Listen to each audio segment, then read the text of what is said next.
ሰብስክራይብ በማድረግ ቤተሰብ ይሁኑ። ዱንያ አለ። በተቃራኒው ግን የሆነ ጎረቤት አላህ እየወሰደ እያሳየን፣ የሆነ አደጋ እያመጣ እያሳየን፣ ሞቱል ፉጃ በጣም በተንሰራፋበት፣ የመኪናው አደጋ በጣም በበዛበት፣ እዛ ጋር ሰው ተያዘ፣ ታገተ፣ የሁሉ ብር ተጠየቀ፣ ተገደለ የሚባል ወሬ በየሰማንበት ባለንበት ሰዓት ላይ በጣም በዱንያ ተዋጥን። ለአላህ ምርጥ ባሪያዎች አሉት አሉ፣ ድንቅ የሆኑ ባሪያዎች ጠለቁ ዱንያ ወኻፉል ፊተና፣ ፊትናን ፈርተው ዱንያን የፈቱ በታስፈልግ የሚሉ በሶስት የፈቷት። ትምህርት ቤቶች በጣም ብልግና ላይ የወደቁበት ወቅት ነው ያለ ነው። ተማሪዎች የመለያያ ፕሮግራም የሆነ ፕሮግራም እያሉ ጭራሽ ቪዲዮ እየቀረጹ የሙስሊም ልጆች ጭምር እንዴት ሲጨፍሩ ምን ሲሉ ያሳፍራል ወላሂ።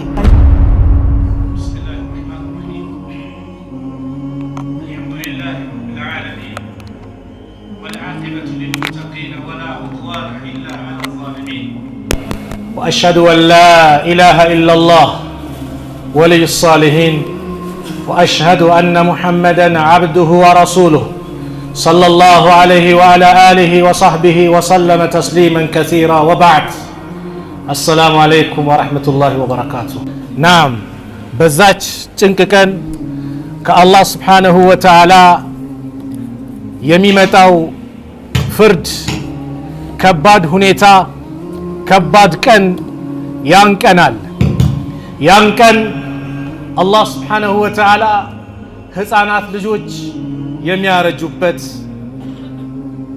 እርጉዝ ሴት እርግዝናዋን የምታጨናግፍበት ወቅት፣ ከምታጠባው ልጇ የምትዘናጋበት፣ ወተረ الناس سكارى وما هم بسكارى ሰዎችን የሰከሩ ሆነው ታያቸዋል። ነገር ግን እነሱ ሰካራሞች ሆኖ አይደለም። ወላኪን አዛብ ላይ የበረት ይሆናል። ያን ቀን ዱንያ ላይ የሚዋደዱ ሰዎች እርስ በራሳቸው አንዱ አንዱን ይሸሻል፣ ሚስቱን ይሸሻል፣ ልጁን ይሸሻል። የውመ የፊሩ المرء من أخيه وأمه وأبيه وصاحبته وبنيه።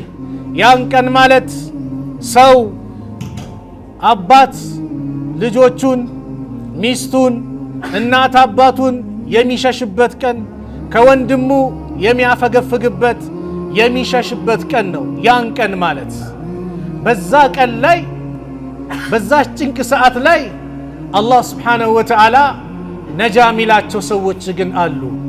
ዛሬ ፕሮግራማችን ያ ጭንቅ ሰዓት ያ መከራ ሰዓት እነማን ናቸው ነጃ የሚሆኑት?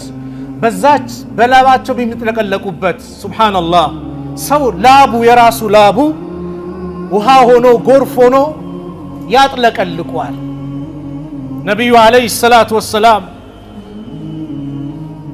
ሚቅዳድ ኢብኑ አልአስወድ የሚባሉ ሰሃባ ባስተላለፉት ሐዲስ ረዲየላሁ ዐንሁ قال سمعت رسول الله صلى الله عليه وسلم يقول يا الله መልእክተኛ ነብዩ አለይሂ ሰላቱ ወሰላም ሲሉ ሰሟቸዋል። ሚቅዳድ من سلو تدنى الشمس يوم القيامة من الخلق حتى تكون منهم كمقدار ميلا.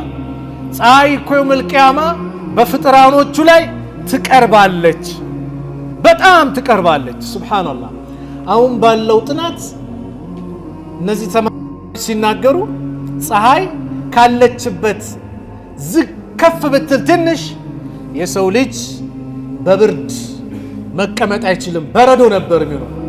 ካለችበት ደግሞ ትንሽ ዝቅ ብትል አይችለውም፣ የሰው ልጅ ይቀልጥ ነበር። ያን ቀን ደግሞ ሱብሃንአላህ ፀሐይ ትቀርባለች ስንዝሪያ።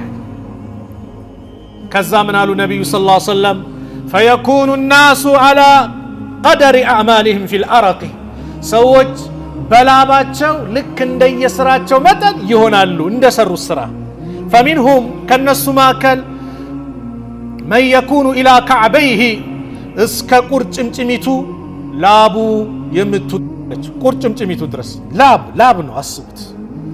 እንደዚሁም ደግሞ فمنهم من يكون إلى كعبيه ከነሱ ማከል ደግሞ إلى كعبيه እስከ ጉልበቱ ድረስ ላብ የሚያጥለቀልቁ አለ። ومنهم ከነሱ ማከል ደግሞ من يكون إلى حقويه أي وسطه እስከ ወሰጥ ማለት እስከ እምብርቱ ድረስ ወይም እስከ የልብስ መታጠቂያው እስከ ወገቡ ድረስ ላብ የሚያጥለቀልቀዋል አሉ ነቢዩ ሰለላሁ ዐለይሂ ወሰለም። ወሚንሁም ከነሱ መካከል ደግሞ መዩልጂ አረቁ ኢልጃመን በላቡ ሙሉ ለሙሉ የሚለጎም አለ፣ ሙሉ ለሙሉ ላቡ የሚያጥለቀልቀው አለ። ቃል ወአሻረ ረሱሉላህ ሰለላሁ ዐለይሂ ወሰለም ቢየዲሂ ኢላ ፊሂ የአላህ ምልክተኛ ነቢዩ ሰለላሁ ዐለይሂ ወሰለም በእጃቸው ምልክት እያሳዩ ወደ አፍ ማለት ነው እንዲህ እያሳዩ እዚህ ድረስም ላቡ የሚያጥለቀልቋል፣ ላቡ የሚያጥለቀልቋል አሉ ነቢዩ ሰለላሁ ዐለይሂ ወሰለም ምልክት እንዲህ እያሳዩ። ታዲያ ይሄ ከባድ ቀን፣ ይሄ ጭንቀት ቀን፣ ይሄ መከራ የሚውጥባቸው ሰዓት ላይ ሁሉም ነፍሲ ነፍሲ የሚልበት ላይ ነቢያቶችም ነፍሲ ነፍሲ የሚሉበት ከባድ ላይ የሚድኑት ማን ናቸው? የአላህ መልእክተኛ ነቢዩ ዓለይሂ ሰላቱ ወሰላም በአንድ ሐዲስ ላይ እነዚህ ሰዎች ጠቀሱልን። ታላቁ ሰሃባ የሐዲስ ልቅ የሆኑት አባ ሁረይራ ረዲየላሁ አንሁ ሲያስተላልፉ እንዲህ ያሉ የአላህ መልእክተኛ እንዲህ ያሉ አሉ ሰብዐቱን ዩዚልሁም ላሁ ፊ ዚልህ የውመ ላ ዚለ ኢላ ዚሉህ ሰባት አይነት ሰዎች ነገ የማንም ጥላ በሌለበት ሰዎች በላባቸው በሚጥለቀለቁበት በሚጨናነቁበት ሰዓት አላህ እነዚህ ሰባት አይነት ሰዎች ግን እሱ ጥላ ስር ያኒ አርሽ ጥላ ስር አላህ ያጣልላቸዋል። ያ አላህ ያን ቀን ከመረጥካቸው ባሪዎች መካከል አድርገን፣ ከዛሽ ቀን ጭንቀት አንተው ጠብቀን። ወላሂ ከባድ ነው። ዱንያ ላይ እስቲ አስቡት፣ የሆነ መከራስ መጣ ሲባል እንዴት ነው የሚሆነው? የሆነ አደጋ ተከሰተ ሲባል እንዴት ነው የሚሆነው? ሀገሪቷ በጦርነት ተናወጠች ሲባል እንዴት ነው ጭንቅ የሚለን? ለሚያበቃ ነው የአኺ ያስ ከባድ ቀን። በዚህ ከባድ ቀን ግን አላህ ሱብሓነሁ ወተዓላ ሰዎችን ነጃ ሚላቸዋሉ። ያ ቀን እጅጉን የከፋ ቀን ነው፣ በጣም የከፋ ቀን ነው። በዚህ በከፋበት ቀን ላይ ማን ነው አላህ ነጃ ሚላቸው ከተባሉ የመጀመሪያው ኢማሙን አዲል። የመጀመሪያው አላህ ነጃ የሚለው ኢማሙን አዲል፣ ፍትሃ የሆነ መሪ። ፍትሃ የሆነ መሪ አላህ ስብሓነሁ ወተዓላ ከዛሽ ቀን ጭንቀት ነጃ ይለዋል። በፍትህ ላይ የተቀመጡ ፍትህን የሚያሰፍኑ ፍትህን የሚወዱትን ሰዎች አላህ ከዛሽ ቀን መከራ ጭንቀት ይገላግላቸዋል። አላህ በተመደብንበት ባለንበት ቦታ በአጠቃላይ ፍትሃ የሆነን ነጃ ከሚላቸው አላህ ይበለን። ፍትሃ የሆነ መሪ ሱብሓነላህ ሲፈርድ በፍትህ በቁርአን በሐዲስ የሚጓዝ ፍትሃይነት በተመደበበት ቦታ በአጠቃላይ ያካትታል። በአንድ ሐዲስ የአላህ መልእክተኛ ነቢዩ ዓለይሂ ሰላቱ ወሰላም ምን አሉ? ኢነል ሙቅሲጢን ሙቅሲጦች እኮ ያኒ ፍትሃ የሆኑ ሰዎች ዒንደላህ አላህ ዘንድ በፍትህ የሚታወቁ ሰዎች አላ መናቢረ ሚን ኑር ከብርሃን የሆነ ወንበር አላቸው። አላ መናቢረ ሚን ኑር ከብርሃን የሆነ ወንበር ሚንበር ለነሱ አላቸው። አለዚነ እነዛ ናቸው ያዕዲሉነ ፊ ሑክሚሂም ሲፈርዱ ፍትሃ የሆኑ ወአህሊሂም አየ በቤተሰብ ጉዳይ ፍትሃ የሆኑ ልጆች ካሉ በልጆች ጉዳይ እንዳታዳላ ትዳር ኑረህ 2-3 አር ከሆነ እንዳታዳላ ፍትሃ የሆኑ ወማ ወሉ በተመደቡበት በተቀመጡበት ስልጣን ላይ ፍትሃ የሆኑ ሰዎች አላህ ነጃ ይላቸዋል። ሱብሓነላህ። በልጆች መካከል ተባለው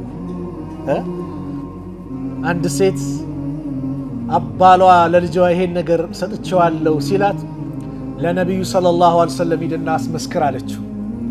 ነቢዩ ሰለላሁ ዐለይሂ ወሰለም ጋር መጣና ይሄን መስክሩልኝ ለልጄ እንደሰጠው አላቸው። የአላህ መልእክተኛ ነቢዩ ሰለላሁ ዐለይሂ ወሰለም ለሌሎቹ ልጆችስ አድርገሃል እንዴ አሉት። አይ ለሌሎቹ አላደረኩም። ሂድ በዙልም የሚመሰክርልህ ካለ ለሱ አስመስክር፣ እኔ በዙልም አልመሰክር። በልጆች መካከል አለማዳላት፣ አንዱን ማስበለጥ አንዱን ማስለቀስ አይሆንም። ነገው መልቂያማ ይከሱሃል። በልጆች መካከል ጭምር ፍትሃይነት በተቀመጥክበት ቦታ ላይ በአጠቃላይ ፍትሃይ ስትሆን አላህ ከዛሽ ጭንቀት ነጃ ይላል ነገ የውመል ቂያማ። ዛሬ ሱብሃንአላህ ነገ እኮ አላህ ማናገራቸው ሰዎች አሉ ተባሉ። በረሕመቱ አይን ማያቸው ከወንጀላቸው ማጸዳቸው። አንደኛው ማን ነው? የንጉስ ዋሽዋ መሪውኑ የሚዋሽ ከሆነ አላህ በረሕመቱ አይኑ ከወንጀል አጸዳው። ለምን?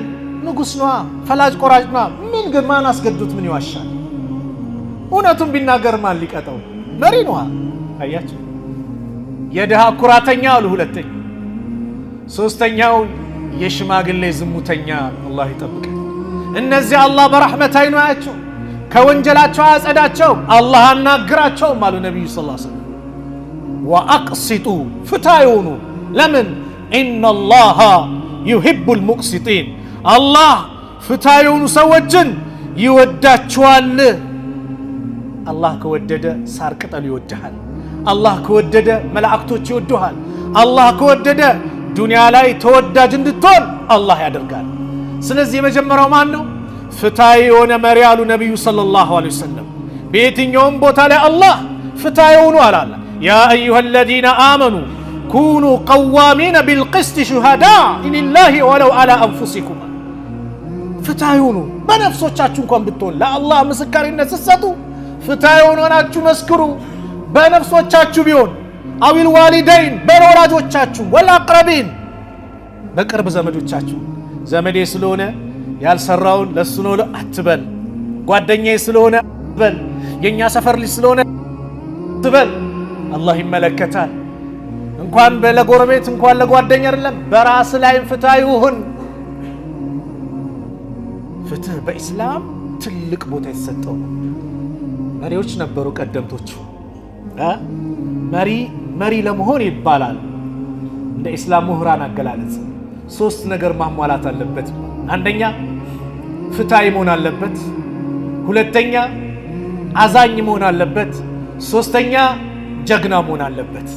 ፍትሃዊ፣ አዛኝ፣ ጀግና። ሰዎችን ማይበድል ጀግና ነው፣ ለሰዎች የቆመ እንደዚሁም ደግሞ ያዝናል ለሰዎች። ዑመር የነበሩ ይባላል። ዑመር ሱብሃንአላህ 30 ቦታ እኮ የተሰፋ ልብስ ነበር የሚለብሱት። ዳሩል ቀዳ የሚባል እኮ ቦታ አለ። ዳሩል ቀዳ ማለት ዑመር ሲሞቱ የእሳቸው የሚኖሩበት መሬታቸው ተሽጦ እዳቸው የተከፈለበት መሪ ናቸው። ግን እዳ ብድር። ለምን? መሪ ነኝና እንደፈለግኩ ላድር ኪሴ ለልክተት አይሉ። ሌሊት ይንቀሳቀሳሉ። የተቸገረ ካለ ብሎ ያሉ የሀገራችን መሪ እንዴት አያችሁት ብሎ ይጠይቃሉ። ዑመርማ እንዲያረገ ሲሉ ዑመር መሆኑን አውቁ ያንን የጎደለ ቦታ ሄደው ያስተካክሉ ነበር። ዑመር ታሪክ በጣም ያጅበኝ ታሪክ አለ ስላለ ከርዕሱ ጋር ባይገናኝም ፍትሃዊነታቸው የሚገልጽ ስለሆነ ላውሳላችሁ። ዑመር ሌሊት ብዙ ጊዜ ይንቀሳቀሳሉ ከአብዱላህ ኢብኑ መስዑድ ጋር። ሌሊቱን ሮንድ እያደረጉ እስቲ ማን ተቸግሯል፣ ማን ችግር አለ፣ የታመመ ካለ ብሎ እንዲህ ሲዞሩ አንድ ባልተለመደ ሰዓት ላይ ፋኖስ የበራበት ቤት ያሉ ዑመር ኩራዝ ወይም ደግሞ ጠዋፍ አላ ፋኖስ ሻብ ደንግጠው ምን ተከሰተ ታሙ ይሆናል አይነት ነገር ብለው ብርግድ አድርገው ሲገቡ አንድ ሽማግሌ አንድችን ወጣት ዘፈን ያዘፍናታል። ዑመር ደነገጡና በህይወቴ እንደዚህ አይነት መጥፎ ነገር ተመልክቼ ሰውየው እንደፋር ነው። እኔም እንደዚህ አይነት መጥፎ ነገር ተመልክቼ አላቅም አላቸው። እንዴት ሳታስፈቅድ ትገባለህ? የኢስላም እኮ አስተምሮ ማስፈቀድ ነው፣ ማንኳኳት አለ። ዑመር እኔ መሪ ነኝ እንደፈለግኩ አላሉ። እውነትም አጥፍቻለሁ ብለው ወጡ። ውጪ አብደላህ ኢብኑ መስዑድ አሉ። ጉዳዩን አልነገሩትም፣ ትቶ ሄዱ።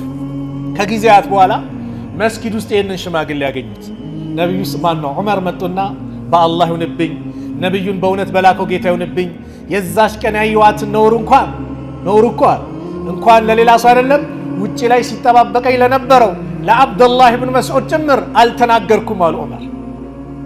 ይህም ሰውዬ ምን አለ? እኔም በአላህ ይሁንብኝ፣ ነብዩን በእውነት በላከው ጌታ ይሁንብኝ፣ ከዛሽ ቀን በኋላ ወደዚህ አይነት አጸያፊ ተግባር ተመልሼ አላቅም ሲላቸው ዑመር አላሁ አክበር አሉ። ደስ ብሏቸው በወንድማቸው መመለስ።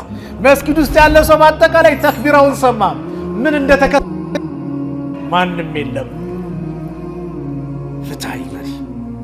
ሁለተኛው ወሻቡን ነሻ ፊ ዒባደቲላሂ ዐዘ ወጀል፣ ወጣት አላህን በመገዛት የወጣትነት እድሜውን ያሳለፈ። ወጣቶች የት ነው ያለ ነው?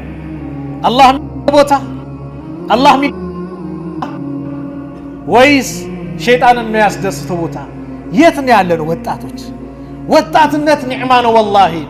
አባቶች የቱ እድሜ ያስደስታቸዋል ባሉ የወጣትነት እድሜ ጉልበት ያለበት ዒባዳ እንደፈለክ የምታደርግበት ሩቅ መስጊዱን የምትገሰግስበት ኸይር ከተባለ እንደፈለክ የምትሆንበት ቁዋ ጥንካሬ የተሰጠህ ልዩ እድሜ ናት።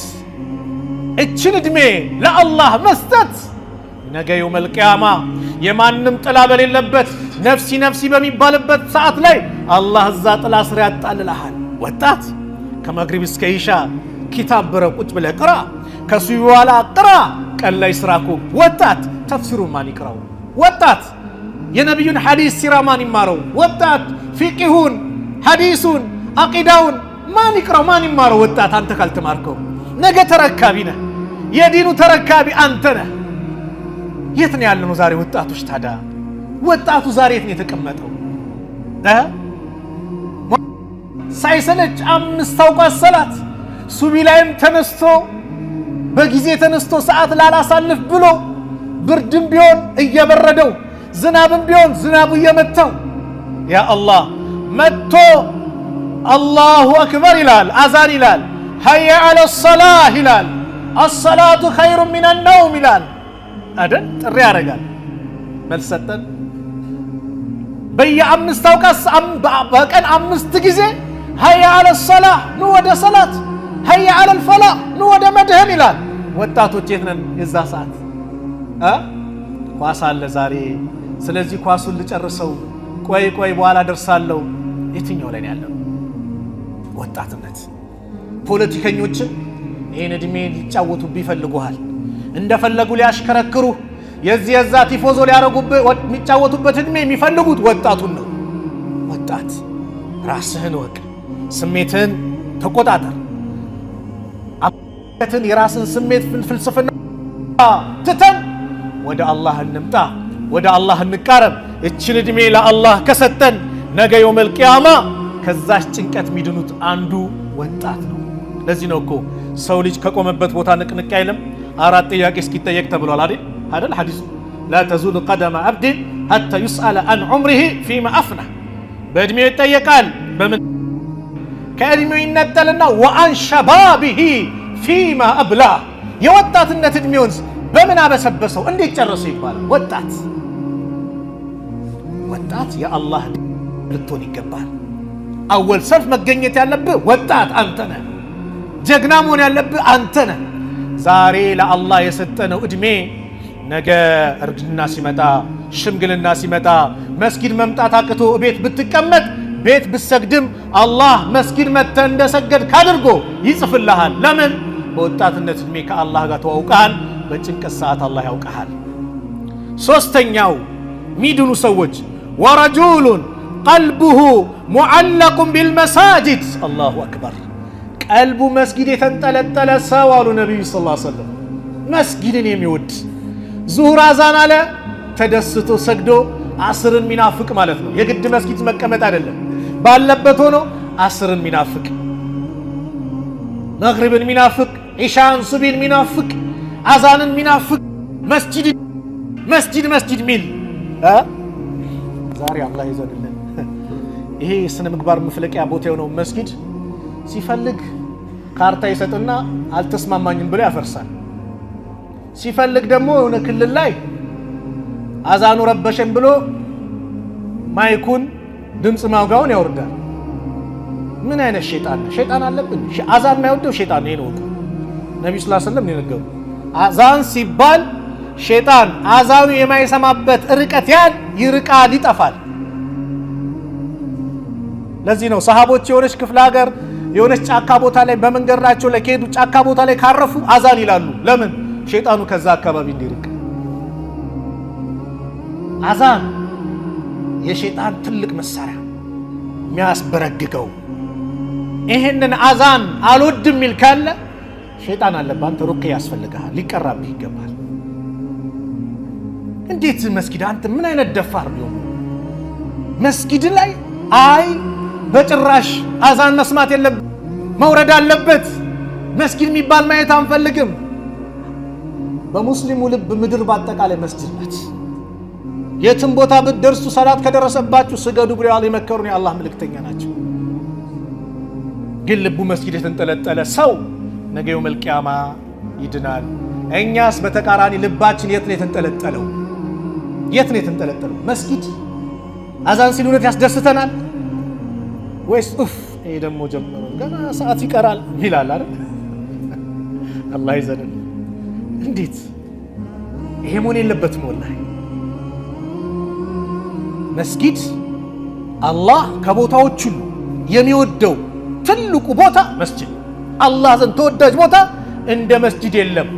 የሚጠላ ቦታ ንግድ ቦታ ነው። ለምን? ማታለሉ ገሹ ተበርበበት። መስጊድ ግን አላህ የሚወደው ልዩ ስፍራ ነው።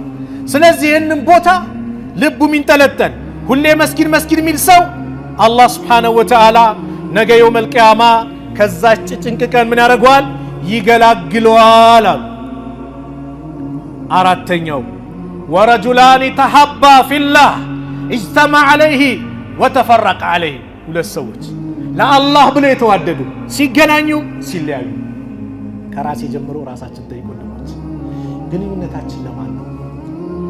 ለማን ብዬ እስቲ እንደው ለአላህ ብዬ ነገ የቂያማ ቀን ከዛች ጭንቅ ቀን ምድንበት ሰዓት ነው ብዬ ለአላህ ብዬ የወደድኩት ወንድም ያለኝ እዚህ መካከል ራሳችን ጠይቅ። ለአላህ ብለን የተገናኘ ነው ከሆነ ወላሂ የአላህ ረሕመት እኛ ላይ ነው። አለዛ ለጥቅም ከሆነ እንወቀው፣ ጥቅሙ ሲያልቅ የኛም ግንኙነት ያልቃል። ጥቅሙ ሲያልቅ የኛም ውዴታ ያልቃል። ለዘመም ያበቃል፣ ለጀማዓ ከሆነም ያበቃል። ለማን ነው ግንኙነታችን መሆን ያለበት? ለአላህ። ወንድሜ ላኢላሃ ኢላላህ ስላለ እወደዋለሁ፣ አከብረዋለሁ፣ ለሱ ልዩ ስፍራ ልዩ ቦታ አለኝ ብለን ልናስብ ይገባል። ለአላህ ብዬ የምወደው ወንድሜ ለዛችን ቀን ያዘጆት ወንድም አይነ አልሙተሃቡነ ቢጀላሊ ይላሉ ነቢዩ ሰለላሁ ዐለይሂ ወሰለም። የታሉ ነገ የውመል ቂያማ ከሆነ ኢነላህ ተዓላ የቁል የውመል ቂያማ አይነ አልሙተሃቡነ ቢጀላሊ፣ ለኔ ልቅና ለኔ ክብር ብለው የተዋደዱ የታሉ ይላል አላህ። አላህ እኮ የት እንዳለ ያውቃል። ነገር ግን ክብራቸውን ዝናቸውን ከፍ ለማድረግ ፈልጎ የታሉ ብሎ ይጠራል። ዱንያ ላይ አንድ ታዋቂ ወይ ጠቅላይ ሚኒስትሩ እከሌ የሚባል ሰው ና እስቲ ለሽልማት ትፈለጋለህ ተብሎ ህዝብ በተሰበሰበበት ቢጠራ አንድ ሰው ምን ያህል ነው የሚደሰተው? ኢንሻአላህ ዘንድ ስንጠራ በፍጡራኑ መሃል አይነል ሙተሃቡነ ቢጀላሊ የታሉ ብሎ አላህ ይጠራል። አልየውመ ኡዚልሁም ፊ ዚሊ የውመ ላ ዚለ ኢላ ዚሊ፣ ዛሬ የማንም ጥላ በሌለበት እኔ ጥላ ስራ አጣልላቸዋለሁ ይላል አላህ። ማን? ለአላህ ብለው የተዋደዱ ወንድማማቾች፣ ዘር ሳይበግራቸው ሀገር ሳይበግራቸው በየትኛውም ቦታ ይሁን የትም ላኢላሃ ኢላላህ አሳስባቸው ለአላህ ብለው የተገናኙ። አዎ አብዱላህ ኢብኑ ሰላምን ከየሁድ ያመጣ ዲን፣ ቢላልን ከሀበሻ ያመጣ ዲን፣ አቡበከርን ከዓረብ ከቁረይሽ ያመጣ ዲን፣ ሰልማንን ከፋርስ ያመጣ ዲን አንድ ቦታ እንዲቀመጡ ያደረጋቸው ከሊመቱ ላኢላሃ ኢላላህ ነው፣ ሌላ አይደለም። የላኢላሃ ኢላላህ ሚስጥር ቀላል አይደለም ወንድሞች። ለአላህ ብለው የተዋደዱ። አምስተኛው ወረጁሉን ዳዓትሁ እምራቱን ዛቱ መንስቢን ወጀማልን ፈቃለ ኢኒ አኻፉላህ። አንድ ሰው ቁንጅና የቁንጅና ባለቤት ውብ ያላት ገንዘብ ያላት ለዚና ስትጋብዝህ ና ስትልህ ኢኒ አኻፉላህ እኔ አላህን እፈራለሁ ያለ ሰው። በሴት ተባለ እንጂ የተባሉት በአጠቃላይ ወንዶችንም ሴቶችንም ያካትታል። እስካሁን የቀራ ናቸው። አንተም አንቺም እህቴ ቆርቆሮ እያሳየሽ ቆርቆሮ ታውቃላችሁ ምንድነው መኪና ነው ቆርቆሮ እያሳየሽ ብልጭ ነገር እያሳየሽ ቲፕ ባይለኛው እየሰጠሽ ለዝሙት ሲያመቻችሽ ኢኒ አኻፉላህ እኔ አላህን እፈራለሁ ያለሽ ሴት ያለ ወንድ ነገ የውመል ቂያማ አላህ የእርሱ አርሽ ጥላ ስር ይመድበዋል። ነቢዩላህ ዩሱፍን ግብዣ ቀረቡለት። ሄይ ተለክ የት ምን ትሰራለህ? ይኸው ተዘጋጀው ላንተ እኮ ነው አለችው። ቃለ ማአዘላህ ኧረ አላህም አይሻብኛል አላህን እፈራለሁ በጭራሽ ጌታዬን እንጂ አንቺን አይደለም ማስደስተው አላት። ለአላህ ብሎ እስር ቤት ወረደ ዩሱፍ። ለአላህ የከፈለው ዋጋ ሐራምን ከመስራት የከፈሉት ዋጋ ነቢዩላህ ዩሱፍ መጨረሻ ግን አላህ ንጉስ አድርጎ አወጣቸው። ለአላህ ነው ለአላህ ብለውን ነገርን ከራክ አላህ ኸይር ነው የሚተካልህ። በተለያየ መንገድ ገንዘቧን አታላ በገንዘቧ ምን እያለች ና ዛሬ ከኔ ጋር አደር አላህን እፈራለሁ ያለ ጀግና ወጣት ዛሬ አላህ ይጠብቀን። እንኳን የተብሎ አይደለም ሰው እኮ ዝም ብሎ እየሮጠበት ነው አይደል? ዝሙት እኮ ቀላል ሆኗል። ሐቂቃ ዝሙት ተንሰራፍቷል። ፔንሲዮኖች በየቦታው ተከፍቶ ዝሙቱ በጣም ተሰራጭቷል። ቀላል ሆኗል። ትምህርት ቤቶች በጣም ብልግና ላይ የወደቁበት ወቅት ነው ያለ ነው። ተማሪዎች የመለያያ ፕሮግራም የሆነ ፕሮግራም እያሉ ጭራሽ ቪዲዮ እየቀረጹ የሙስሊም ልጆች ጭምር እንዴት ሲጨፍሩ ምን ሲሉ ያሳፍራል። ወላሂ ወዴት ነው የሚያመራው? አደጋ ላይ ነው። ሙዚቃ እኮ ማለት የዝሙት ተጣሪ ነው። አልጊና ዳዕየቱ ዚና ይባላል። ሙዚቃ ማለት የዚና ተጣሪ ትልቅ መሳሪያ ነው። ኸምር የሚሰራውን ስራ ሙዚቃ ይሰራዋል። ልብ በሉ። ኸምር የሚሰራውን ስራ፣ አስካሪ መጠጥ የሚሰራውን ስራ ሙዚቃ ይሰራዋል። ዝሙት ላይ ወድቋል። አበድኩልሽ እየዘፈነች የዚህ ነገር ሲያመቻችሽ አላህን እፈራለሁ በይ። ለምን ነገ የውመል ቂያማ በሱ ጥላ ስር ትሆኛለሽ። በሴት ያመጣው ምንድነው? ብዙ ጊዜ ለዝሙቱ በሩ የሚከፍቱ ሴቶች ስለሆኑ የሚገርም እኮ ነው። ዝሙተኛዋታ ሴት ነው የሚለው ቁርአን። ከዛ ወንዱ ነው ሁለተኛ የሚያመጣው። ስለ ስርቆት ሲያመጣም አሳሪቁ ወሳሪቀቱ ይላል። ወንድ ሌባና ሴት ሌባ ነው። ለመስረቅ ለመዝረፍ ማን ነው ደፋሩ? ወንድ ነው። አይ ወንድን አስቀደሙ፣ ቀጣይ ሴት ነው። ለዝሙቱ ደግሞ በሩ የሚከፍቱት በአብዛኛው ሴቶች ስለሆኑ ሴትን አስቀደሙ።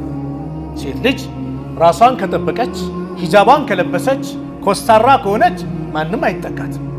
ነገር ግን እንደተላጠ ሙዝ ራሷን ገላልጣ ይሄው የፈለጋችሁን ይዩልኝ። አንዳንዴ ደግሞ አለ ሙስሊም እህቶች አለባበስ ሁሉም ሂጃብ ተለበሰ ተብሎ ተወጣጥሮም እዚች ጋር ደግሞ የምትወጣ ጸጉር አለች። ሳምፕል ናት። ተመልከታ ሳምፕሏን ይመስላል። ከባድ እምቢ ካለ ጫማ ቋቋ እያረጉ አላያልከኝ ጆሮ ደግሞ ይስማ ይመስላል። ከዚህ አይነት ተግባር ልትርቅ ይገባል። ለዝሙትና ዝሙት መሰል ከሚያንደረድሩ ነገሮች ልትርቅ ይገባል። በጣም ተሰራፍቷል። ነገር ግን እንዲህ አይነት እንኳን አጋጣሚ ሲመጣ ኢኒ አኻፉላህ እኔ አላህን እፈራለሁ። አህመድ የሚባል ሱቅ በደረቴ ጀብሎ ነው የምትሉት ታውቁታላችሁ አይደል? የሚሰራ ሰው ነበር። ኢራቅ ላይ ይባላል። የኢራቅ አንድ ጋዜጣ ላይ ነው። አንዷ ና እሺ ብሎ ምስኪን ነው የምትገዛው መስሎት በር ላይ ደናት ቤት አስገባችሁና ዘጋች።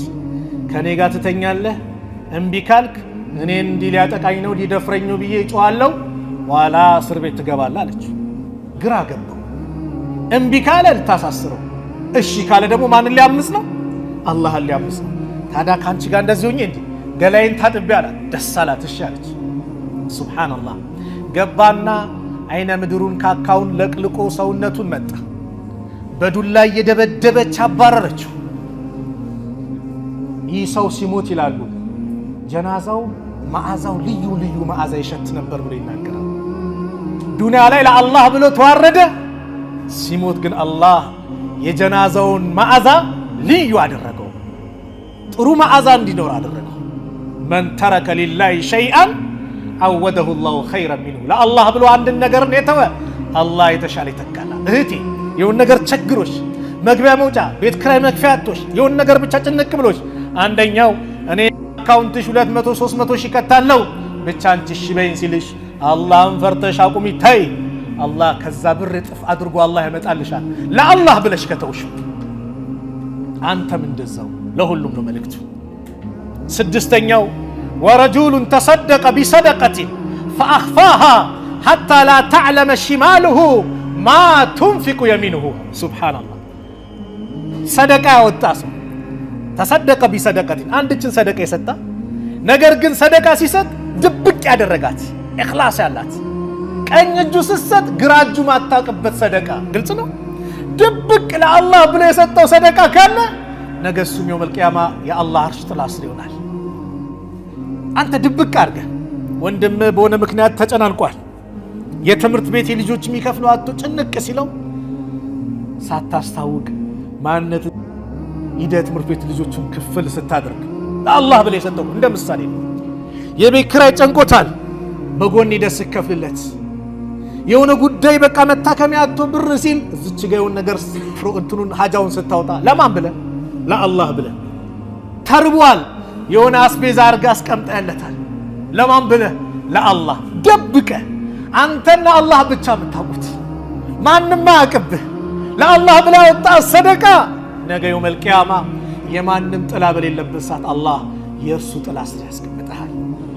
ዛሬ ግን አላህ ይዘንልን፣ ሰደቃችን አላህ ይዘንለት። ሐቂቃ አደባባይ ካልወጣ አይሆንም ሰደቃችን። እንኮፈሳለን፣ ይሄ እንመጻደቃለን። ላ ተብጢሉ ሰደቃቲኩም ቢልመኒ ወልአዛ። ሰደቃችሁን እናንተ የሰጣችሁት ምጽዋትን ሰዎች ላይ በመመጻደቅና አዛ በማድረግ አታበላሹት አለ አላህ። እኛ እኮ ነን እንዲህ ሀብታም ያደረግነው፣ ትላንት ባዶ ነበረ ዛሬ ነን እኮ እንዲህ ሰው ያደረግነው ይላል። አትመጻደቅ፣ ሰውን አዛ አታሸማ። ነቢዩ ሰለላሁ ዐለይሂ ወሰለም ሰደቃ ሲሰጡ የሚያጅቡ ነበሩ። ጃቢርን አንድ ቀን ጃቢር እንግዲህ አባትየው በጣም ዕዳ ትቶበት ሂዶ ነቢዩ እንግዲህ ዱዓ አድርገውለት ምናምን ዕዳውን እንዲከፍል ተደረገ ታሪክ አለ እና 9 እህቶችን ትቶበት ሂዷል አባትየው። ሲያገባ እድሜዋ የገፋት ነው ያገባት ጃቢር።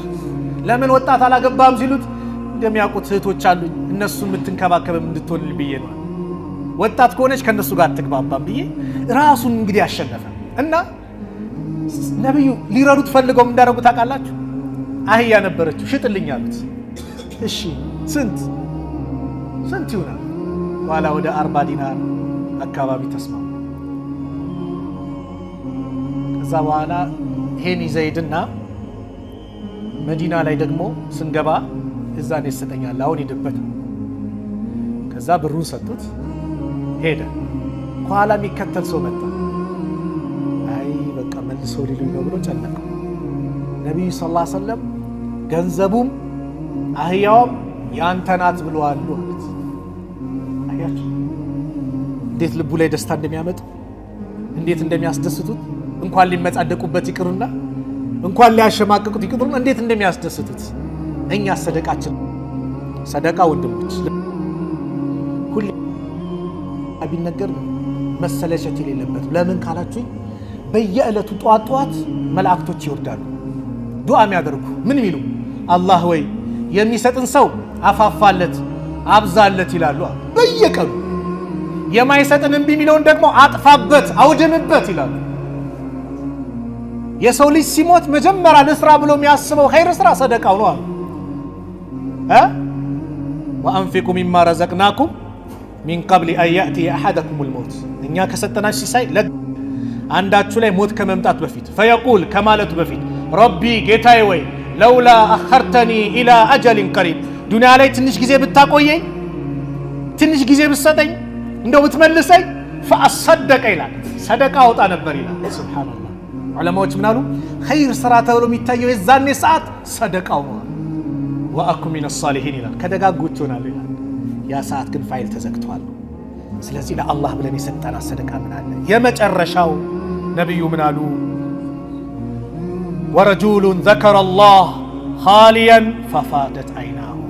አንድ ሰው አላህን አውሱ ብቻውን የሆነች ክፍል ላይ ቁጭ ብሎ ስለ አላህ አዘማ ታላቅነት ስለ ቂያማ ሁኔታ ወንጀሎችን አስተውሱ ይላል። ስለ አላህ ታላቅነት አውቁ። አይኖች ያነቡለት። አልቅሰናል። ብቻችን እንባችን ወጥቷል። የኛ እንባ በምንድን ነው የወረደው? ምን ስላጣው ነው የወረደኝ እንባ? የአላህ ፍራቻ አስለቀሰኝ? የቂያማ ሁኔታ አስለቀሰኝ? ወይስ ወንድሞቼን በድያለሁ ነገ ምን ይውጠኛል ብዬ አስለቀሰኝ?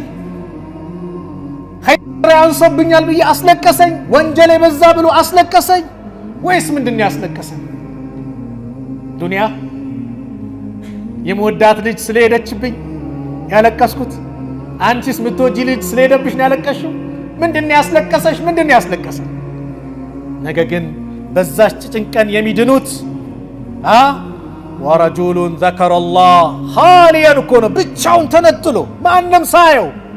ፈፋደት አይናሁ አይኖቹ ያነቡለት ያለቀሱለት። ማንም ሳይህ ዱዓ ስታደርግም ያ ረቢ የመጣብህ የአላህን ታላቅነት ተረድተህ የእሱን ኃያልነት አውቀህ የቂያማን ከባድነት አውቀህ የሰራናቸው ወንጀሎችን አስታውሰን ማልቀስ፣ የበደልኳቸው ሰዎች ነገ የውመል ቂያማ ምንድን ነው የሚውጠኝ ብለን ማልቀስ አለ።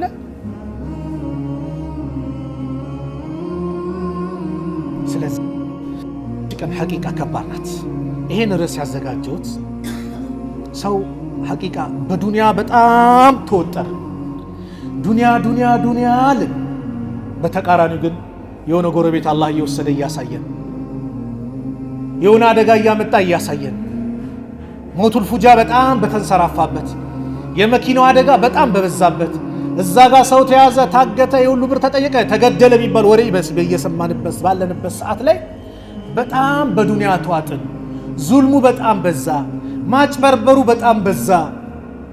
እናት አባት ትእዛዛቸው እየተጣሰ ነው፣ እየተገለመጡ ባለበት ባል ሚስቱ ላይ እንደፈለገ ይሆናል፣ ያሰቃያል። ሚስት ባሏ ላይ እንደፈለገች ታምጻለች። ልጆች ወላጆቻቸውን ማክበር የሚባል ነገር ጠፋ። ይሄ ሲበዛ እስቲ እንደው አኺራን እናስታውስ።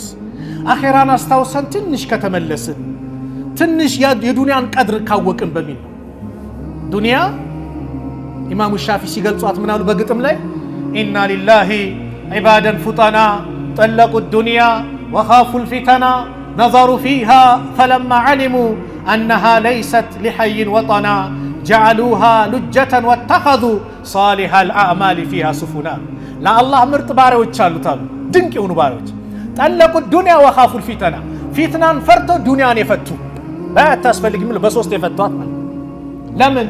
ነዘሩ ፊሃ ወደ እሷ ሲመለከቱ፣ ፈለማ ዓሊሙ ስለ እሷ ማንነት ሲያውቁ፣ አነሃ ለይሰት ሊሐይን ወጠና እሷ ዘውታሪ ሀገር አይደለችም አሉ፣ ጠፊ ናት። ስለዚህ ጀዓሉሃ ሉጀተን ወተኸዙ ሳሊሐ ልአዕማል ፊሃ ሱፉና።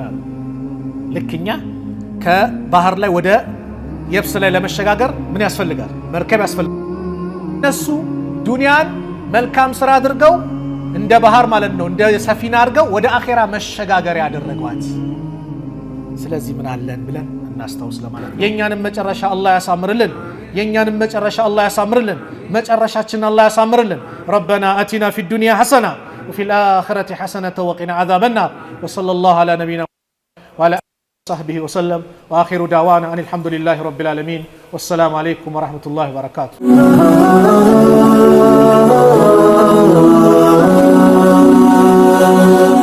ሰብስክራይብ በማድረግ ቤተሰብ ይሁኑ።